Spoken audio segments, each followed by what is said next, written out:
All right, I have 12 o'clock, so I always like to get these calls on time because I know how valuable your guys' time is. I want to make sure these are valuable calls for you guys. This is an open conversation, so at any point, if you guys want to stop and talk to me or have any questions, please do. We're going to do these calls for you guys, as frequently as possible. If there's anything you need a one-off training on, just let us know. We're happy to facilitate that for you as well. Today's training is going to be on the great sales technique, which Boost Mobile has rolled out. So we want to make sure we cover this with you guys. Let me share my screen here and we'll go ahead and jump into it.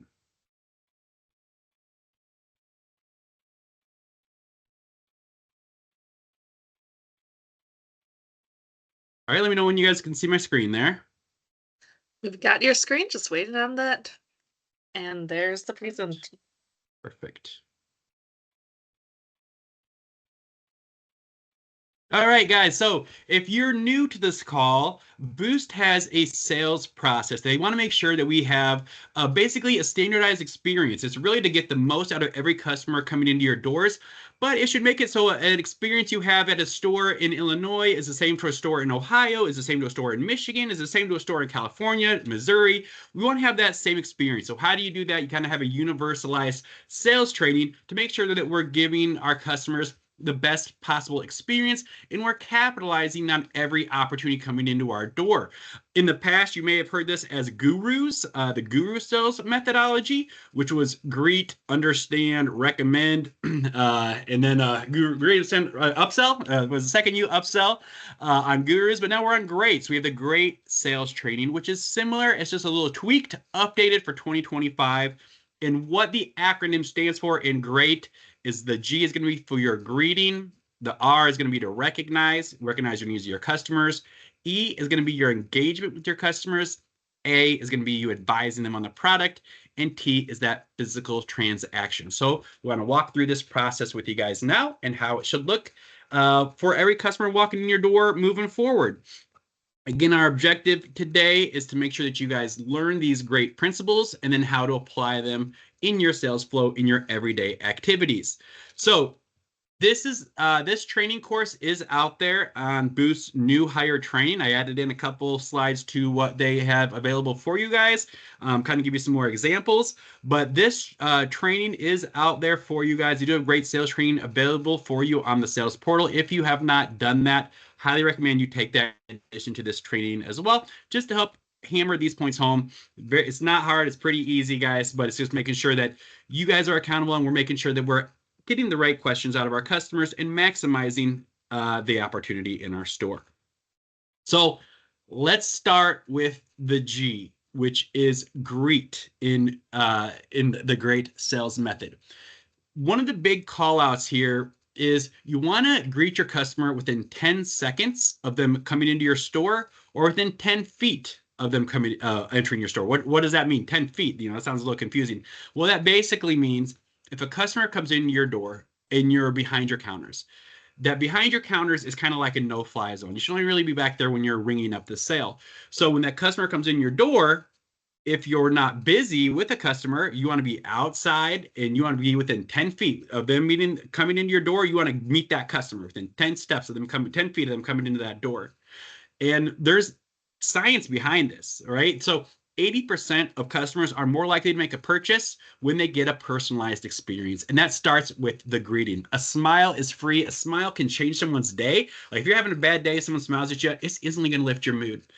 Vice versa, if someone comes in and you just have like a face that looks like you don't want to be there, that's like, hi, welcome to Boost. You're not going to get much engagement there. You want to make this personalized to your customers. So you want to greet them within 10 seconds. If you're busy, you acknowledge them.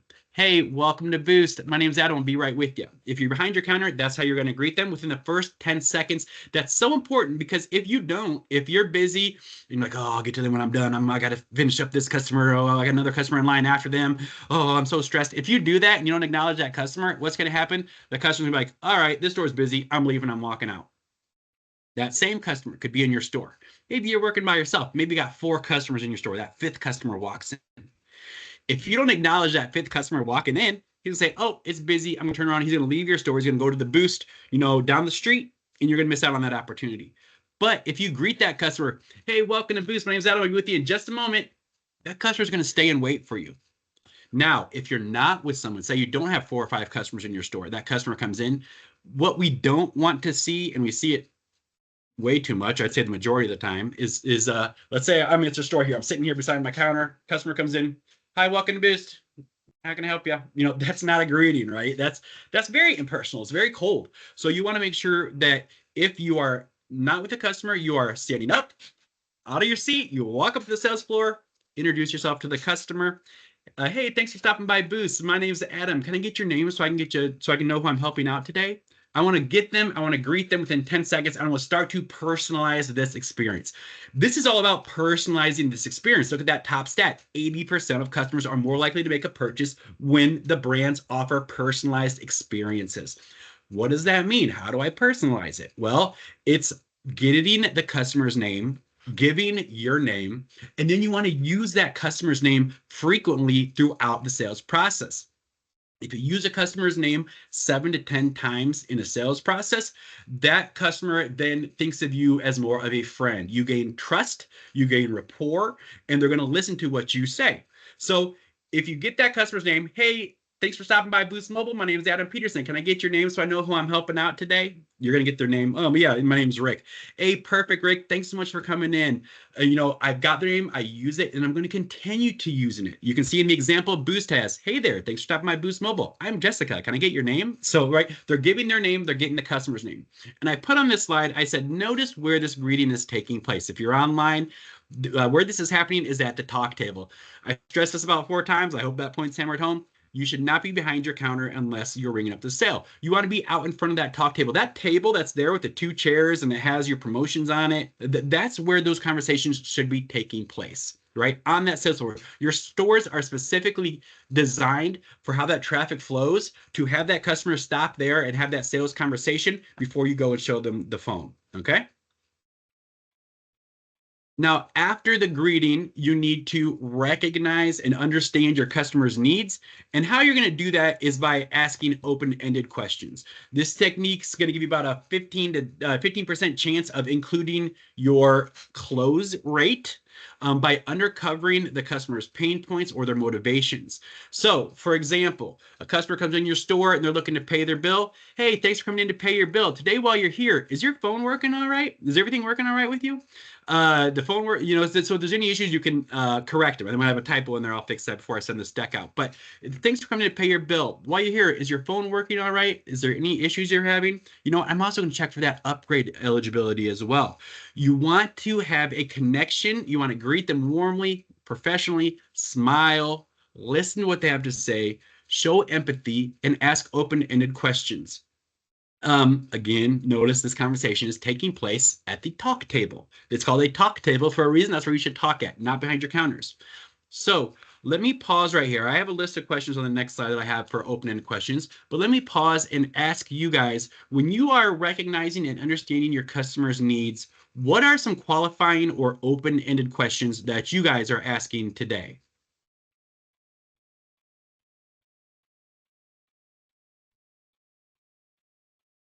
How many lines do you need? Yep. How many lines? Never assume a 1-line sale. That happens a lot. People, when I go into stores and I secret shop them, they'll always pitch me 1 line. They'll never even ask how many of your people in your family need a device. That's a great one. Any other questions? Do you take a lot of the pictures or videos with your phone? Yep, that's a lot because to me, the 2 biggest selling features, and I think most of us agree, are camera and battery life, right? Those are what every customer cares about. They're the 2 easiest ones to use, and the 2 that we know the most about, right? Camera and battery life. What about Max or Lucky? Any qualifying questions you guys use?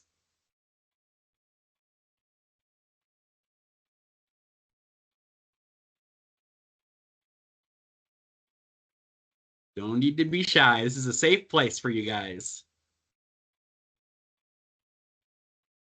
I will show you guys, if you feel free to chime in if you come up with any, but let me show you guys some of the other ones for you that you can use. So some other qualifying questions, examples here. Do you currently have a carrier? And if so, what do you like or dislike about your current phone or plan? What's most important to you when choosing a new phone? You'll notice in all these questions, none of these are yes and no. That's what we're trying to get you to understand here. When these open-ended and qualifying questions, you want to ask questions that aren't a simple yes or no. What's your typical monthly phone budget? Have you ever used Boost Mobile before, or is this your first time switching to our service? Are you looking for a phone with a bigger screen, better camera, or something else? Do you prefer a particular phone brand, or are you open to suggestions?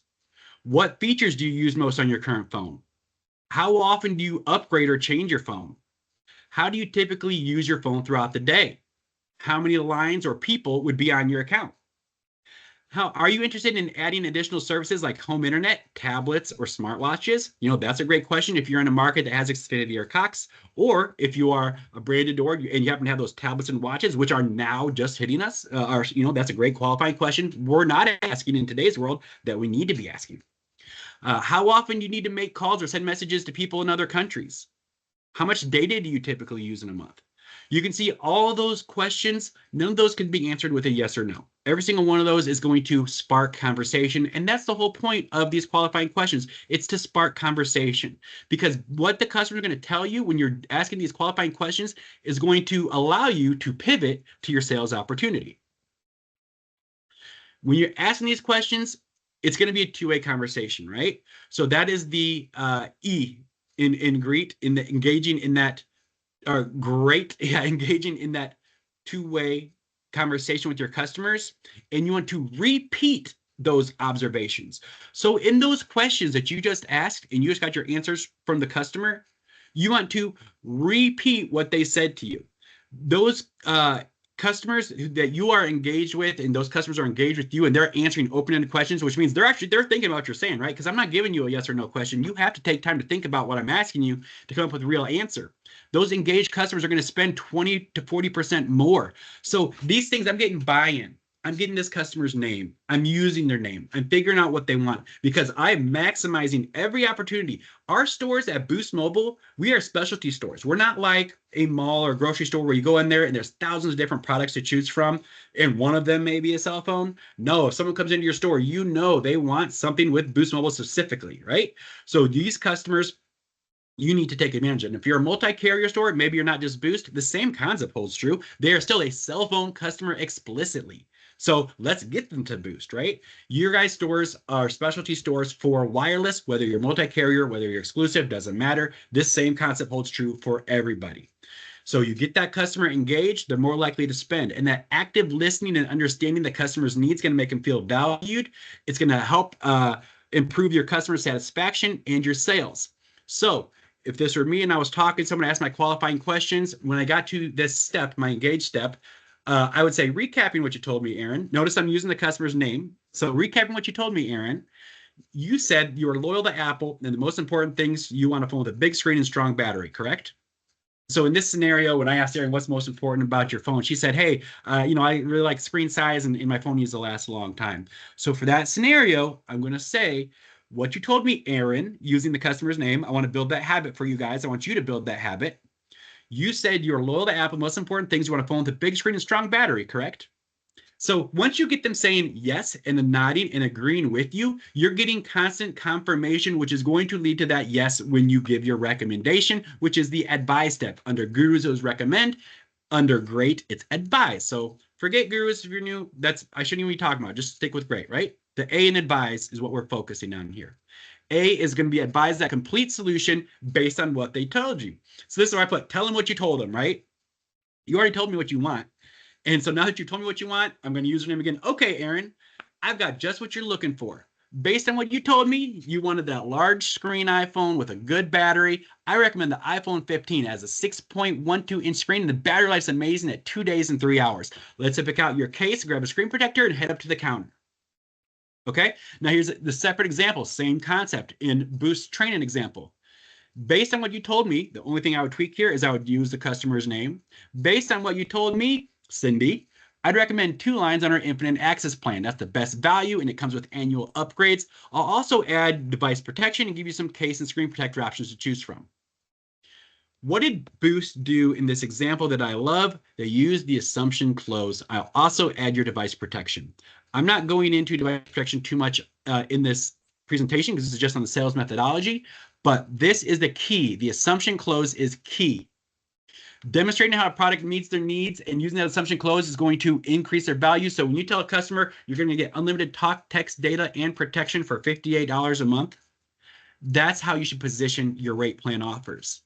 If it's a higher end phone and the insurance is $12, it would be unlimited talk, text, data plus protection for $62 a month. For the iPhone 15, that would be the category, right? So you need to make sure you are assuming the customer is going to want device protection, because if they don't, that phone that they may be getting for pennies on the dollar, maybe, you know, the $50 price point just expired on the 15, but let's say it was there, that $50 iPhone 15 port-in price point, that would, they'd pay the outright price, you know, so they're paying over $600 for that phone they just got for $50. So it's very important you have device protection on there. I tell customers, look, I'd be doing you a disservice. If they come at me and say, wait, well, I thought it was only $50 a month. I say, oh, well, I'll make sure you're leaving with your phone protected, because you can't add insurance down the road. So we want to make sure you leave with your phone locked out. If there's any issues, you can come back to us. If your bill's too high, we can work on dropping it off down the road, but you can't add it. So I want to make sure you leave with your phone protected, because the phone you're getting in my store today, this is a different size and shape than what you're carrying. Most phones are broken within the first 30 days. It's just something different than what your hand's used to, right? So you want to make sure that customer has protection when they leave your store. You also want to actively connect with their needs and be their trusted advisor. If I'm using their customer's name over and over again, I'm going to become their friends. So they're going to come into my store, and I could have 2 reps in my store. I could have 6 people in my store, and that customer's going to wait. Say, I want to wait and work with Adam. Yeah, Adam took great care of me last time. Just like all of you, I was a frontline sales rep. So these things I'm telling you, I experienced. So I'm telling you exactly from my experience. This is how it's going to work, and this is how you can really crush your goals. So understand that need, use their customer's name, offer that complete solution that fits their lifestyle and budget. And then after you summarize what they discussed, gather any extras. And it's at this point that you head to your register. You're at the last step now. Now you're at that transact step where you're thanking that customer and you're asking them for your referral. So if you're looking at moving the conversation forward, for customers, assuming that sale increases your close rates by 15 to 25%. I just told you about insurance. I would say that number is low. I know stores that hit 80% device protection every single month using the assumption code. They're not slamming it. Customers know they get device protection. It's just part of their store ethos, right? Like if you are leaving our house, your phone is protected. Unless that customer is dead set on absolutely getting no, which is why they're 80% and not 100, because 1 out of 5 of those customers may be dead set on a no. But the majority of your customers are going to get device protection. You want to clearly explain all the rate charges. Make sure you're being honest with them, the rate plans, the features, the accessory. Make sure that you are being transparent so that customer will come back and work with you again in the future. Also, don't forget to say thank you. Saying thank you improves that customer experience. It gives loyalty to your customers. That appreciation will lead to repeat business. It'll lead to referrals and those customers coming back. And when we talk about referrals, you guys, we should absolutely be asking for referrals. I never see this. I'm trying to think, do I ever see a store where someone's finishing up a sale and they ask for referrals? No, I don't. I don't see it. So I'm challenging you guys to do that, right? Ask for referrals. Ask for these Google reviews, because there's no better form of advertising than word of mouth. And Boost customers, they get a $20 referral credit for referring somebody, and the referrer also gets $20. So the referee and referrer, both parties, will get $20. How does this work? You need to register for the Refer a Friend at boostmobile.com. You can actually do up to 5 of these a year. So you actually get you can get $100 per year for referrals. So FYI, that is available. Also, ask for a 5-star Google review. If we are at the transact point of the sale, and you've done all these steps and you've gained your customers' trust, you've gained their acknowledgement, you've understood their needs, you've repeated their needs, you continue to use their name, they will be happy to write this Google review for you. And I put a best practice. One of the biggest dealers that we had in the country used to have a thing that they ran for their employees, and they incentivized their employees. Hey, we need to get more Google reviews. We want everyone in our town to come to our store. We want to be the store that has 100 Google reviews, so, or 1,000 Google reviews. Let's say if the store has none, we have 1,000. We want everyone coming to us, right? And so they incentivized their reps, saying, hey, but we need to make sure we get more Google reviews. And what they did was pretty aggressive. It's still a profit driver, but I liked it a lot, so I wanted to share with you guys. So they were basically saying, hey, if you give us a 5-star Google review in store today, and this rep even said, and use my name in the review, because this rep was a beast. If you do this a 5-star Google review today and you use my name and review right now, I'll give you 50% off of your accessories. Now, the store owners were already in agreement that, yes, we'll do this policy. But the customer felt so special. Oh, really? If I give you a Google review, you're going to save 50% of these accessories? Heck yeah, I'm going to do that. So the store, they had 200 plus Google reviews, and they were all, Mike is awesome. Mike is crushing it. Mike's, they were such good Google reviews. I'm like, I go, what? How are you doing this? What are you doing? And that's his secret sauce. So now you have the secret sauce. Will you implement it? That's on you. I'm giving you the keys of the kingdom. I'm giving you tools for the toolkit. It's up to you guys to use them, right? But that does work, and it is still profitable because accessory wise, even at half price, you're still profitable on accessories. If you know what accessories cost for you to order versus what the average sales price is, even at half off, that is still a profit driver. So not only does the customer feel like they're getting the deal, the store is still making profits, and now they're gaining traction in the community. And that store is one of the biggest stores in the entire market. So just a heads up, that kind of stuff does work. All right, let me run a quick quiz with you guys. We got a few minutes. We got 9 minutes left. We got time for a quiz and maybe a role play, even if you're lucky.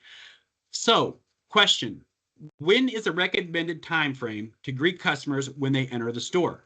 Is it after they have browsed for a few minutes? Is it within 30 seconds of 30 feet? Is it within 10 seconds or 10 feet? Or only if they approach you first? When is the recommended time frame to greet customers when they enter your store? Looks like we've got a hand raised. Portia? Yep. Go ahead. 10 seconds or 10 feet in entering the store. Beautiful. Absolutely. Next question. Which of the following is an example of an open-ended question to recognize and understand your customer's needs? Do you need help making your payment? What brings you into the store today? Are you looking for an iPhone today?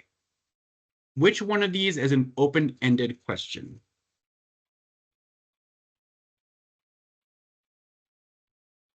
David? Go ahead. What brings you into the store today? Absolutely. Yep. Because the other ones are yes, no. That's the easiest way to think about it is if it's a yes or no question, then it's not open-ended. So do you need help making your payment? That's a yes, no question. Are you looking for an iPhone? That's a yes, no question. What brings you into the store today? That is not a yes, no question. Those are the type of questions we're trying to get you guys to ask. Open-ended questions that drive conversation. Okay.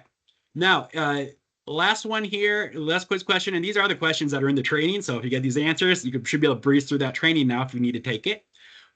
In your two-way sales conversation, you should always repeat important observations you've heard from your customer. True or false? David? True, because it allows them to know that you are paying attention to them and you are double checking to make sure that their needs are met. Perfect. 100%. Okay, so now let's try to put it all together. So I have the screen up that has the steps of great. And do we have one brave soul who will role play just me being, I'll be the customer and you be the bootstrap so I can see how you guys would pitch this. Portia, all right, I see a hand up. Okay, Portia, let's go ahead. I'll leave this screen up so you can see it if you need notes on the great. But let's go ahead and act it out. Ding, ding, I walk in your store. Hello. Hello, my name is Portia. How are you doing today? I'm doing great. What's your name? Adam. Adam, that's fantastic. What brings you in today? Well, my daughter's phone broke and everybody was kind of high, so I'm just looking for a replacement. Okay, gotcha.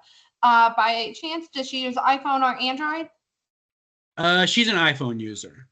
iPhone user, fantastic. And does she have an account with us currently? No, we actually have Metro right now. Metro, that's fantastic. Is she wanting to keep her phone number? Yeah. Awesome. And which iPhone does she currently have? Right now she has like an 11.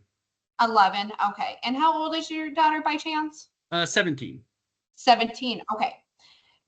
Fantastic. That is great information for me. I would say the best deal we have right now with a new line and a port-in would be on our iPhone 16e. Right now, it has a bunch of discounts going on with it. And out the door with a case and screen, it would be about $359.99 out the door today. And I'll let you know right now with that device, it is a upgraded model of the iPhone SE 3rd generation. And I know a lot of customers did not like that model of iPhone, but with the new iPhone 16e, they have definitely upgraded their options with the device. Would you like to hear more about this? Yeah, absolutely. Awesome. So with the iPhone 16e, a few of my favorite things that they added to it is they increased the screen size by a couple inches. So instead of it being very, very tiny with the curved edges, it's now full 6.1 inches, just like the base model iPhone. And they removed the home button and changed it to a C type as well to match with the 16 series. It Very still cool. does only have one camera with it, but it is the same camera specs as the 16. Okay, And yeah, let's do it. I want that phone. That's awesome. awesome. So with the case, with that price, you also get a case and screen with it. Would you like a privacy or a clear screen? Clear screen. Clear screen protector. Awesome. And I'll let you choose out one of our cases. We have 4 different options for you. Would you like red, pink, black, or purple? Let's go with red. Awesome. So let me go grab that case and screen protector and also grab the device and we'll get you started, okay? Sounds great. Thank you so much. Okay. Hey, you're not a rookie. You're a rep. I don't know. That was I don't so know. smooth. I love Yeah, it. I'm like, you are. I don't know what you're doing on this Wow. call right now. That is so good.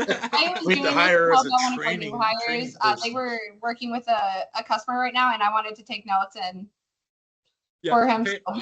that was fantastic. Thank you. You could have led the training. Yes, very good. Portia, Everything. would you Okay. like to let the next week's training for Adam, please? Yes. Thank you. Let me call out some of the things that I thought were exceptional that you did. You do one of the things in sales is you give customers, you do the either or, the choices. So a couple of times you did it to me twice. You said, would you want red, purple, or so if you give a customer a choice, maybe I didn't even want a case, but when you say red, purple, or orange, now I'm picking one. That works all the time. When you give customers 2 choices, they're much more likely to pick one. If you just leave it blank, they're not going to. So I loved how you did that.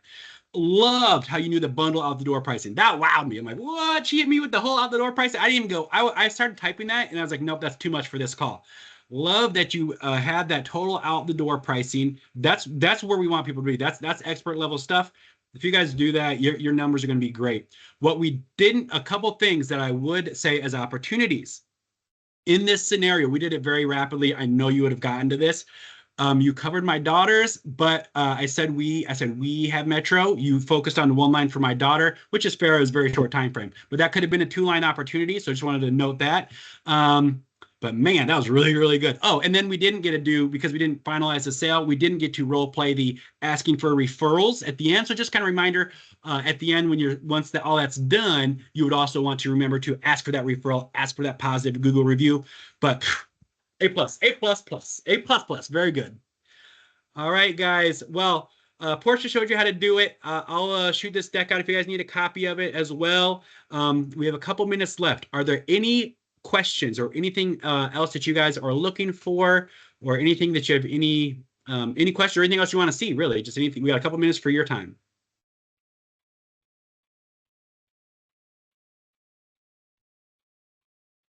All right, well, then I will give you a couple of minutes back in your day. Thank you guys so much for hopping on. We really appreciate you. Have a great day. We'll talk to you soon. Thank you.